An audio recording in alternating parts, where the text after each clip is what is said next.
RTV, realistik, terkini, versatile.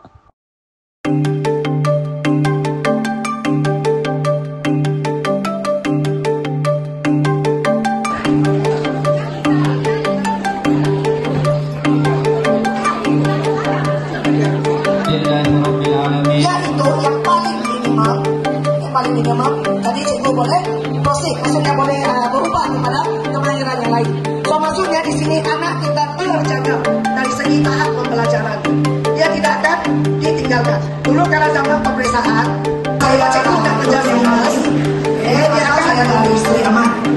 Saya perkhidmatan saya secara perkhidmatan saya pernah berkhidmat di Kapit dulu, sekolah rendah kalau sekolah rendah di SK Kampung Baru Kapit.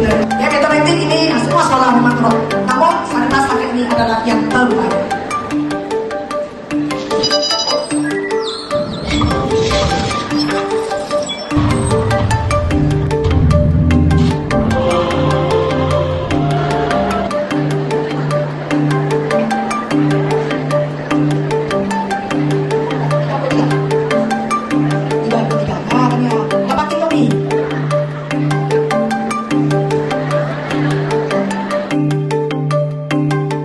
Tahniah kepada YTP.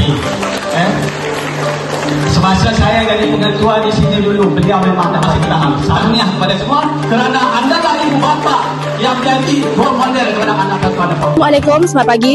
Saya Fatin, wartawan pada hari ini. Bersama saya Cikgu Haji Marni bin Bujang, penceramah dan juga mantan pengetua SMK Saribas. Baiklah Cikgu, saya ada satu soalan kepada Cikgu.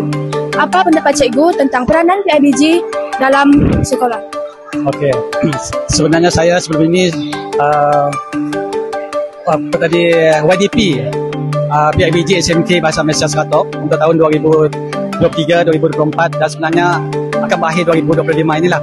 Jadi sebagai sebuah sekolah yang mempunyai PIBG, sebenarnya PIBG inilah yang banyak peranan membantu pihak sekolah terutama sekali dalam mempengaruhi mak bapak supaya dapat memberi bantuan, memberi pertolongan, memberi dorongan kepada pihak sekolah dalam menjayakan pelbagai program, terutama sekali program-program yang boleh menjana anak-anak supaya berjaya dalam pelajaran. Jadi kita tidak dapat menafikan peranan PIBG kerana PIBG ini merupakan satu organisasi yang cukup besar, iaitu terdiri daripada guru dan juga ibu bapa. Jadi kalau kita dapat misalnya menjadikan PIBG sesebuah sekolah itu satu medan untuk mempengaruhi anak-anak terutama sekali dengan ada dorongan mak bapak, berarti sekolah itu tidak ada masalah untuk maju. Sebab itu saya pernah menggunakan kata-kata bahawa kalau PIBG itu padu, insya-Allah sekolah akan maju.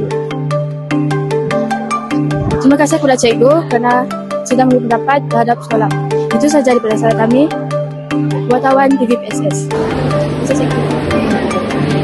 Untuk hari ini saya lagi mengucapkan banyak kehadiran sebab saya sudah menganggap bahawa derma ataupun denda 50 itu sebagai punca hadiran Ramadan.